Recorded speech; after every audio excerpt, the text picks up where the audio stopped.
l'homme de Dieu, notre prophète, Christian Jacob Kabamba, Azali Bongo, Namilulu et Somo, les 12, les 13, les 14 juillet, na stade Tata Raphaël. Maman, Kobo Sanate, Mema Mwana na yo, Mema Mobali na yo, Mema camarade na yo, ozana ba problème, ozoka solution te, blocage pe coutume ya famille, et bundisio mikolo mebele, ndeko mama, yaka koza solution, na ba problème, na ba prière à kafu. L'homme de Dieu, Christian Jacob Kabamba, a bengi sibino bandeko bana mama, pour na problème ya transport, konyo kwa mate, a tcheli bino ba transport, ya ofele pendant 3 jours, oyo, bato malukuti, na commune ya debonome, transport ya ofele, ezawana, bandeko ya mwamba peto bosa nibino te funa, kaluka, boza libino surtout, na problème ya transport ata soko moko, te, bandeko bana mama, babi parmi un faux, parmi les faux, il y a toujours un vrai. Notre Christian Jacob Kabamba, a bossa nibinote, quand on entre à porte, on va aller kokota, pour l'événement, il y a 3 jours, les 12, les 13, les 14, quand on apporte d'entrée, à kobosa nate, il y a kopé sabino, mutu moko, babillé, pour na concert, il y a papa Mikey, oh, ils allaient bongo le 27 juillet, oh yo, na stade de martyr, n'est comme na maman, occasion yango etelemi, il y a quelque solution. Yako koza lobiko na ba problème na yo oleli mingi monguna kangi yo blocage nyokoli yo to bengisi yo yaka koza solution na événement oyo bandeko bana. Voilà, bonjour mes abonnés, bonjour hein. Babonné nanga nyonso ya bajar nyonso to basabone na kata chaîne na bino chaîne nanga mi maman ba papa nanga ba jeune bilenge hein ba bonjour na bino ba bonsoir, ça dépend ba air oyo okutana na vidéo oyo et c'est maman matière à Memeli Bino. Est-ce que ça va? J'espère que vous allez bien. Na banda ku kimezali ponga nzamba zo batela na libota mobimba. Na pe nzamba wana pa batela pe bino na libota mobimba. Ndeko mama yo muta liboso kutana na vidéo oyo s'abonner. Kobos natina ko s'abonner et puis la cloche pour la notification finale ngo pour ceux qui sa côté live tous ceux qui n'a publié vidéo ozaka motali boso babetlo li soloté bongo te mes abonnés comme langa bongo ya et puis tilanga j'aime kitoko tia commenter na selon point de vue na yo awa to be ngo kizoba mutu na mutu azina libre d'expression na ye français ngo ça va ndenga na kanisaka eza ndenge bino bokanisaka te ndenge pe ndeko songolo sabona awa ya pe ndenge nga na kanisaka te veut dire liberté d'expression na kata chaîne oyo mutu to aza libre koza ni pour ni contre bongo te bongo bandeko boyoka ba révélation ya mwasi oyo boyebi bien ndenge bo découvrir yesu kaza nani boyoka makambo bandongwa na couple oyo boyebi couple oyo bien na nani na Alma boyebi Alma on a bien que turc on a bien que coréen japonais autrement dit allemand boyoka c'est na ye ibanda kala boyebi ngo te ba archive izuzonga malembe to ko ba ngona misana bango bolanda boyoka. Tout le monde sauf toi. Tu présentes un cœur d'un homme tellement bon, tellement sincère. Mais comment tu peux détruire les gens qui t'ont fait du bien comme ça? Tu m'as jamais entendu m'asseoir sur la toile. Je peux parler de tout ce que je veux. Moi, j'ai l'habitude de motiver les gens. Tu m'as jamais entendu parler de toi. Mais là, je voudrais juste, par ce que je vais te dire aujourd'hui, que si réellement tu es un véritable serviteur de Dieu, Pasteur Marcelo, que le Seigneur puisse te ramener à ton premier amour, c'est-à-dire à l'amour de la vérité, de la sincérité, et non pas à l'amour de la diffamation, à l'amour du mensonge, à l'amour où tu mens sur tes frères, sachant que tu sais que ce que tu es en train de dire contre ces personnes-là est faux et archi-faux. Et ça, c'est pas bien. Vous imaginez, le pasteur Marcelo, on l'a croisé à Kinshasa. Moi, j'étais dans la chambre, mon mari l'a croisé en bas. Il est entré comme ça, il a vu mon mari, il est passé avec sa femme et ses enfants. Même pas, il a dit bonjour à mon mari. On n'est pas ennemis. Hein. Quelques heures après, mon mari prend l'ascenseur pour monter dans la chambre. Il arrive encore, il le trouve devant l'ascenseur. il fait comme si il ne le connaît pas. Il a attendu que l'ascenseur arrive, mon mari l'a regardé. L'ascenseur s'est ouvert. Il est rentré dedans, mon mari s'est dit, je ne vais pas monter dans l'ascenseur. Il a laissé monter. Pasteur Marcelo. Pourquoi on prêche la sanctification aux gens? Pourquoi on prêche la sainteté? On prêche aux gens, vous irez en enfer. On prêche aux gens que vous êtes comme ci, vous êtes comme ça. Mais si soi-même, on n'est pas vrai, je vous le dis tôt ou tard, Dieu finit toujours par nous exposer. Parce que vous savez, c'est une chose de montrer aux gens un certain mode de vie, c'est autre chose aussi. Les gens qui vous connaissent dans le secret savent qui vous êtes. Donc moi, je ne suis pas là pour déballer les choses. Je ne suis pas là pour ça. Mais j'ai juste envie de te dire 2-3 petits mots pour que Pasteur Marcelo, que tu reviennes vraiment dans le bon sens en fait. La gloire ne doit pas changer l'homme. Parce qu'en fait, le temps révèle la vraie nature des gens. Et donc, si on est véritablement un vrai enfant de Dieu, même dans le temps, si on est une personne qui est humble, on demeure humble. Si on est une personne vraie, on ne devient pas faux parce qu'on a été élevé. Ok? Il y a une chose, il y a beaucoup de choses, mais si je dois prendre juste une seule chose, on a trop entendu. Et là, ça m'a vraiment énervé. D'aller dire que non, on t'a maltraité, tu as dit des choses très graves à un serviteur de Dieu qui était avec nous, au niveau de Kinshasa. Et donc on t'a cherché, parce que c'est ça le processus des enfants de Dieu, de chercher quelqu'un pour aller parler avec lui, pour lui dire, il y a quoi, il y a quoi, il y a quoi, il y a quoi. Déjà pour te rafraîchir un peu la mémoire. Lorsque en tout cas on avait dit qu'on allait faire un travail avec toi de 3 ans, voire 4 ans, et Dieu va faire ce qu'il va faire. Tu sais les choses que mon mari t'avait dit, tout s'est accompli à la lettre. Nous on s'est fait cambrioler 2 fois de suite parce qu'on allait faire ton travail. Et on t'a jamais vu même réagir par rapport à ça. Ça c'est une parenthèse, je mets ça de côté. Quand on a commencé à comprendre que non, Dieu a commencé à faire des grandes choses tellement avec toi et tout. Mon mari lui-même, il t'a dit, Pasteur Marcelo, moi je vais fermer Casarema Kinshasa. Et donc, je ne pourrai plus continuer à envoyer des équipes pour te filmer. Ok? Un petit rappel.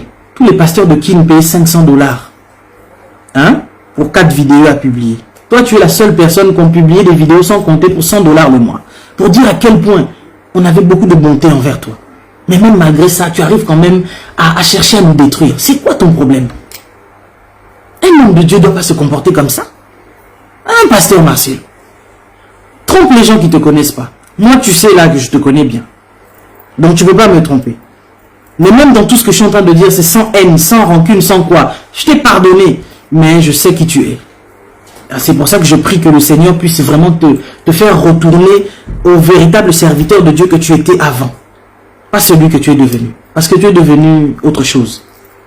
Et donc, comme mon mari t'a dit que non, je préfère que tu ailles créer ta propre chaîne YouTube, que tu commences à publier tes propres vidéos. Et après, tu as dit, mais j'ai pas de matériel. Le matériel que j'ai, ces caméras là, ils sont pas bien, etc. Et tout, mon mari a dit, non, mais il faut acheter du matériel. Tu as dit, non, j'ai pas l'argent pour acheter le matériel. Entre-temps, tu es allé en Allemagne, tu voulais acheter ta voiture.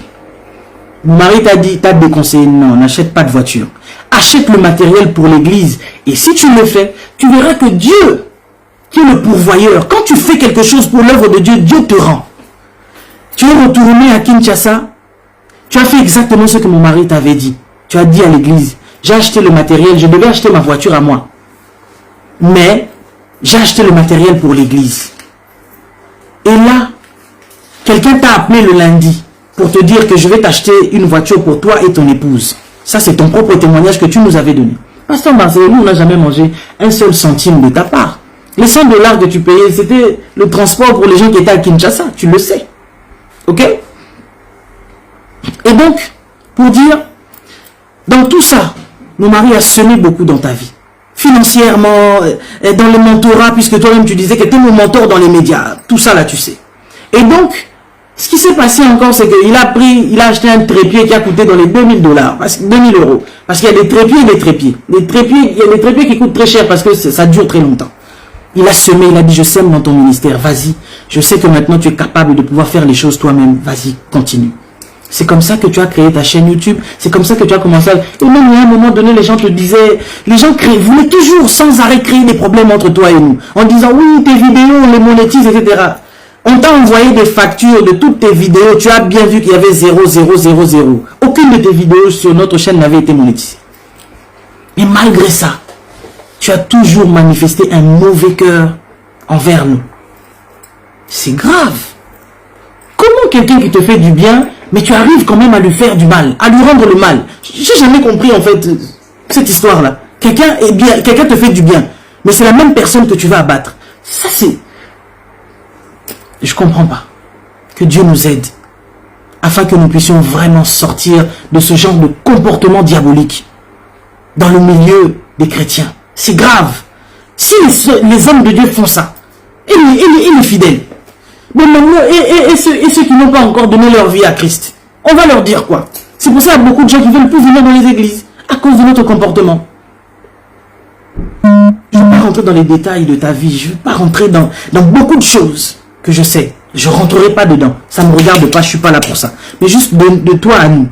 Le fait d'aller raconter qu'on t'a maltraité au Zénith, ou je ne sais pas quoi, pasteur Marcelo, tu as prêché 30 minutes au Zénith de Paris. Ok?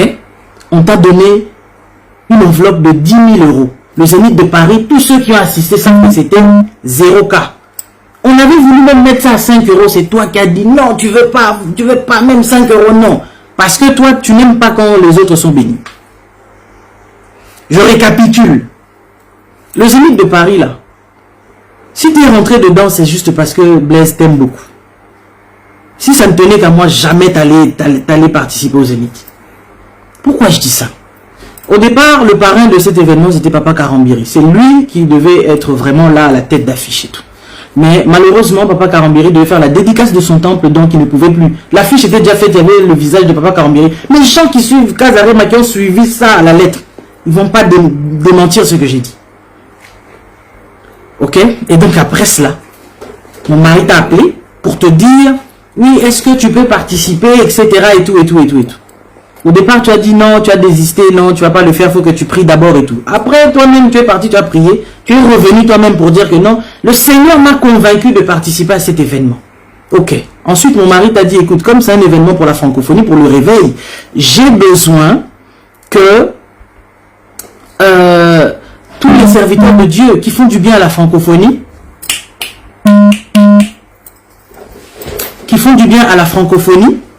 qu'ils y participent aussi. Parce que ici en France, nous avons des pasteurs de renom qui ont fait un grand travail ici, hein, ok, dans la francophonie, et j'ai besoin qu'ils participent. Je ne vais pas citer tous les noms des hommes de Dieu que mon mari lui avait proposé, mais je citerai juste le nom du pasteur Yvan Castanou. Mon mari lui a dit, comme tu es ami avec lui, appelle le pasteur Yvan et dis-lui que nous avons besoin qu'il puisse participer à cet événement du Zénith. Catégoriquement, tu as dit non. Pasteur Yvan ne voudra jamais participer, il ne voudra pas. Tu as donné des histoires là, je n'ai même pas envie de raconter ici. Mais, le jour du Zénith là, Pasteur Yvan Castanou était venu lui-même en personne pour féliciter mon mari pour ce qu'il avait fait. Ok? Il était venu. Il avait eu un souci. Quand il est arrivé, il y a eu un souci. Ce qui paraît, son nom n'était pas sur la liste des personnes VIP parce qu'il y a les entrées VIP. Il n'a pas pu entrer.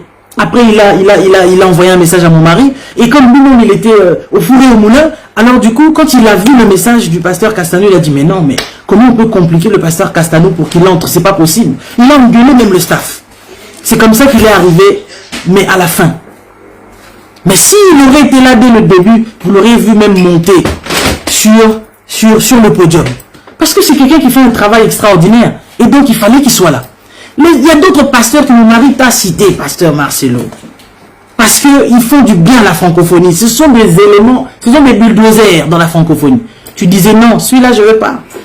Ah non, non, si celui-ci, il entre, moi, je ne vais pas participer parce qu'il est divorcé, parce qu'il a un mauvais témoignage, parce que si, parce que ça, parce que ça. Chez toi, tout le monde sont mauvais. Et ces gens-là n'ont pas participé, pas parce qu'ils n'étaient pas bons, pas parce qu'ils n'avaient pas quelque chose à apporter, mais parce que toi, tu estimais qu'ils n'étaient pas bons. Donc, leur présence allait entacher. Or, moi, ce que j'ai compris, tu ne voulais pas que le pasteur Yvan Castanou soit là, que tous ces autres-là aussi soient là, parce que tu savais qu'il y aurait eu, voilà quoi, tu n'allais pas te glorifier de ta présence là-bas. Mais nous, on a fait ça pour la gloire de Dieu. Nous-mêmes, les propriétaires de la chose, nous avons sorti notre argent. Plus de 200 000 euros. On ne s'est même pas glorifié de ça. Mais nous t'avons vu, toi, après l'événement du Zénith, ton staff écrire, oui, après notre organisation. Et puis, tu n'as jamais voulu partager la fiche du Zénith. Si tu l'as partagé, peut-être tu l'as partagé à la fin, alors qu'il y avait déjà plus de 30 000 réservations déjà, 30 000 inscriptions. Alors que la salle du Zénith ne prend que 7 500 personnes. On a eu un travail à faire pour éliminer les gens. Donc les gens qui étaient entrés là, ils étaient sélectionnés. Ok? Tu t'es beaucoup méconduit, tu t'es beaucoup mal comporté. On a eu 70 000 euros d'offrande. Toi, tu as eu 10 000 euros. Après, il fallait payer, parce qu'il restait un peu des sommes à payer pour la lumière, pour le son. Il fallait payer les musiciens, il fallait payer... Et puis, les gens qui ont compté l'argent sont encore en vie, hein, ils sont là. Et quand ils ont commencé à distribuer des enveloppes, eux, il faut leur donner combien? Autant. À la fin de cet événement, nous sommes restés avec 0 euros. On est rentré chez nous. Et moi, je dis à mon mari, mais attends, ça c'est de la folie. C'est quoi ces histoires-là de faire un événement pour qu'au final, nous, on se retrouve avec rien? Mon mari m'a dit, Dieu n'a de dette envers personne. Parce que c'est lui qui m'a dit de le faire, c'est lui qui me remboursera. C'est lui qui me donnera. Voilà. Tu n'as pas donné un seul centime. Tu nous avais demandé, envoyez-moi la facture sonore. Comme ça, je vais voir comment je vais participer. Est-ce que tu avais participé même d'un seul euro? Non. Mais quand tu vas au Canada et autres, parce que je sais pas moi si c'est un complexe ou quoi, parce que c'est des blancs ou je sais pas quoi, tu vas nous critiquer là-bas, tu nous critiques ça et là. À chaque fois, on entend toujours des gens qui viennent nous dire, et c'est pas des gens qui mentent, que tu nous critiques, que tu parles. Tu fais ça pourquoi? C'est quoi l'intérêt de faire ça? C'est quoi l'intérêt de détruire tes frères qui t'ont fait du bien, qui t'ont donné leur échelle pour que tu montes? Tu es monté, tu prends l'échelle, tu es parti avec. Tant mieux. Les arbres ne sont pas finis pour recréer d'autres échelles. C'est ce que les gens ne comprennent pas. Quand quelqu'un t'aide et qu'après au final, toi, tu deviens ingrat, c'est ton problème. Dieu renouvelle sa bonté chaque matin. Et comme Ésaü pouvait dire à Jacob, lorsqu'il est venu avec ses présents, il lui a dit non, j'ai pas besoin de tes présents parce que moi aussi Dieu m'a béni. Et je bénis Dieu pour ça. Parce qu'on n'a pas besoin que tu viennes nous donner un seul centime. Est-ce que tu te souviens lorsque nous étions à Wiltshire, Stangenberger, l'hôtel, à Bruxelles? Tu es venu jusqu'à l'hôtel pour me demander pardon, pasteur Marcelo. Et tu disais à mon mari, je sais que ta femme m'en veut beaucoup, j'ai commis pas mal de bévures, j'ai pas été bien envers vous, j'ai fait beaucoup de choses qu'il ne fallait pas, mais j'ai changé. Et moi, j'étais persuadé que tu n'avais pas changé. Je le savais, que tu mentais, que c'était juste pour le Zénith que tu faisais semblant. Ok? J'ai pas voulu descendre. Et puis mon mari, il a tout fait pour que je puisse te parler. J'ai dit je ne veux pas, parce que je sais qu'il n'est pas vrai, il n'est pas sincère. Alors il a dit bon, comme moi je ne parviens pas à te convaincre, je vais passer au niveau supérieur. Il a commencé à appeler les mentors, il a appelé l'apôtre William Skinde. C'est l'apôtre William Skinde qui m'a dit maman Lise, si tu me respectes, descends. Je suis sorti de ma suite et c'est comme ça que je suis descendu pour te voir. Et que tu t'es excusé. Mais malgré même que tu t'étais excusé là, c'était juste pour le Zénith. C'était pas avec un cœur sincère. Et ça, je déplore. Je viens pas ici pour t'exposer, mais juste pour dire que il y a des moments donnés, quand on fait du mal aux gens, quand on veut détruire la vie de quelqu'un, il n'y a que tes fanatiques qui vont dire que oui, tu viens là pour exposer l'homme de Dieu, tu viens là pour... Non, je viens pas là pour t'exposer. Je viens là pour te dire, mon frère, ce qu'on prêche, c'est ce que nous devons montrer réellement aux gens. Ça arrive à tout le monde. Je ne suis pas parfaite, hein? Mais tuer les frères, poignarder les frères, je ne sais pas le faire. Et si j'en parle aujourd'hui, c'est parce qu'en fait, on a essayé à maintes reprises de te ramener à la raison. Dernièrement, on t'a même envoyé un voice, parce que tout ce qu'on avait essayé de faire pour que tu arrêtes, tu n'as pas voulu. C'est pour cela que j'en arrive là à te parler comme ça. Il faut que ça s'arrête dans l'église, ces histoires-là, où on veut poignarder les gens, où on veut tuer les gens. Tu gagnes quoi en faisant ça? Tu veux nous détruire, tu vas gagner quoi là-dedans? Quand quelqu'un t'a aidé, tu es redevable envers cette personne à vie, de par la reconnaissance, par le respect. Tu n'as pas besoin de donner l'argent à cette personne, on n'en a pas besoin. Mais du moins, sois respectueux. Le manque de respect que tu fais là, c'est pas bon. On te respecte, respecte-nous aussi. Et quand on dit qu'on est des chrétiens, c'est pas parce qu'on a des milliers de membres dans l'église qui sont là en train de nous suivre qu'on doit se permettre tout et n'importe quoi. Simplement au nom de la notoriété. Non. La notoriété ne te permet en aucun cas de piétiner les autres. Ça, non. Tu vois rien que ce que je viens de dire là, il y a des gens qui sont en train de s'enflammer, ils ont l'impression que... Ah! Et ce que je n'ai pas dit, si je sors ça, ça sera quoi? C'est pas mon travail de détruire les autres.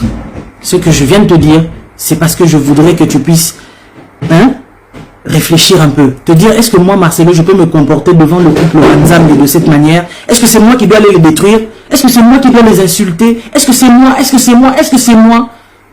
Pas toi. Quelqu'un d'autre. Les autres, là. Mais pas toi. On t'a trop aimé. On a trop travaillé pour toi. On a travaillé beaucoup trop longtemps pour ton intérêt à toi. En mettant nos intérêts personnels de côté pour toi. Tu n'as pas le droit de faire ce que tu es en train de faire. Et tu sais ce que tu fais. Tu n'as pas le droit de faire ça. Alors, je vais m'arrêter là. Parce qu'en fait, j'ai pas envie de déborder. La bouche qui parle trop ne manque pas de péché. Ce que j'ai dit, je pense que j'ai mesuré chaque chose que j'étais en train de dire. Et je ne regrette pas le bien qu'on t'a fait aussi parce que c'est Dieu qui rend le bien. Mais une seule chose, soyons vrais. Malgré nos erreurs, malgré nos petites bévures, etc. et tout, mais soyons vrais. Personne n'est parfait. Mais nous devons nous efforcer à être justes. Mais cette histoire-là de poignarder les frères, de chercher à empoisonner les gens, ça là, dans l'église, ça n'a pas sa place. Alors moi, quiconque dont je saurais que tu es en train de faire, là je parle à toi directement parce que cette affaire me concerne. Ce que tu fais aux autres, ça ne me regarde pas, j'en parle pas, c'est pas mon problème. Mais là j'en parle parce que tu nous as touchés, nous. Et ça fait longtemps que tu fais ça, pasteur Marcelo. Mais tu vois que c'est qu'aujourd'hui que je te parle.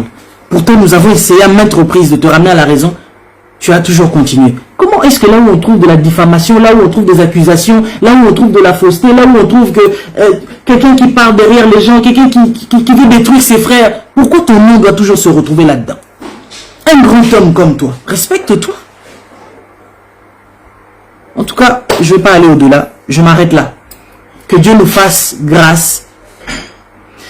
Parce que ceux qui disent que, pourquoi vous venez faire des règlements de compte sur les réseaux sociaux et tout. Si ce qu'il nous a fait, si on vous avait fait à vous, je crois que ça aurait été pire que ça, votre réaction. Ok. Voilà. Donc, il y a des gens qui ne comprennent pas, qui ne savent même pas de quoi je parle, ils veulent rentrer dans des histoires, qui ne comprennent pas. En tout cas, ceux qui ont compris, parce qu'ils sont intelligents, ils ont compris. Le reste qui n'ont pas compris, c'est votre problème. En tout cas, ce message-là, que quelqu'un envoie ça au pasteur Marcelo. Parce que moi, je ne suis pas une personne hypocrite. Quand j'ai un truc à dire à quelqu'un, je lui dis en face. Tu nous as fouillé en RDC, c'est pour cela que je te dis ça là. Tu sais ce que tu fais. Mais je voudrais que tu arrêtes de faire ce que tu fais. Et je dis ça aussi à tous ces autres là. Vos groupuscules là que vous avez formés pour chercher à nous nuire. Arrêtez-vous là. Hein? Vous savez de quoi je parle. Donc arrêtez-vous là. Arrêtez-vous là bien. Si vous êtes vraiment des serviteurs de Dieu, comportez-vous comme des serviteurs de Dieu. Ne passez pas le temps à prêcher aux gens ce que vous-même vous êtes dans l'incapacité de faire. Ok? Voilà. Que Dieu nous aide. Que Dieu nous pardonne surtout. Que Dieu fasse en sorte que c'est pour cela que l'enlèvement tarde. Parce qu'en fait, le Seigneur sait que beaucoup de gens n'entreront pas. Et surtout les chrétiens, les hommes de Dieu. Ouais. Que Dieu nous fasse grâce, vraiment. Surtout les hommes de Dieu. C'est désolant. Parce que parfois les gens ont l'impression que quand tu as un grand nom et que tu es trop grand, donc ça veut dire que tu es trop parfait. Si seulement les gens savaient. Et là encore, je dis que j'ai même pas dit 0,5. Je ferme ma bouche. Que Dieu vous bénisse d'avoir suivi cette émission. Et un conseil, qu'on soit pasteur fidèle ou bien une personne lambda, ne soyez pas là où on détruit des frères. Ne soyez pas là où on tue des frères. Quand tu vois qu'on est en train de détruire ton frère, ne participe pas à ce meurtre-là. Faut jamais accepter d'avoir le sang d'un innocent dans les mains. Faut jamais accepter ça. Dieu est juste juge et c'est lui qui rend à chacun selon ses œuvres. Que Dieu vous bénisse. J'en ai fini là. Merci.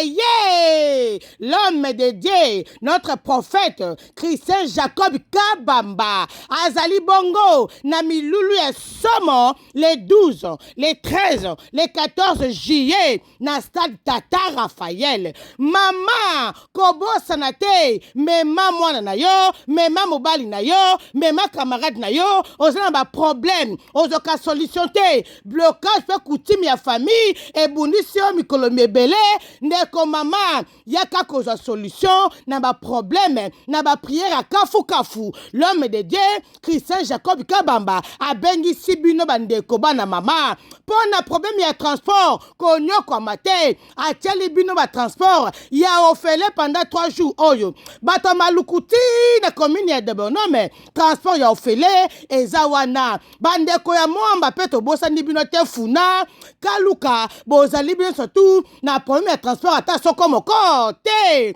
bandeko bana mama, babi parmi un faux, parmi les faux, il y a toujours un vrai. Notre Christian Jacob Kabamba, a bossa ni binote, kaka na entrée à porte, o bozali kokota, pour l'événement, il y a 3 jours, les 12, les 13, les 14, kaka na porte d'entrée, a kobosa na te, ya kope sabino, mutu moko, babiye, pour na concert, il y a papa Mikey, o ezali bongo le 27 juillet, oyo, na stade de martyr, ndeko mona mama, occasion yango etelemi, yaka koza solution, yaka koza lobiko, na ba problème na yo, oleli mingi, monguna kangi yo, blocage nyokoli yo, tobengisi yo, yaka koza solution, na événement oyo bandeko bana.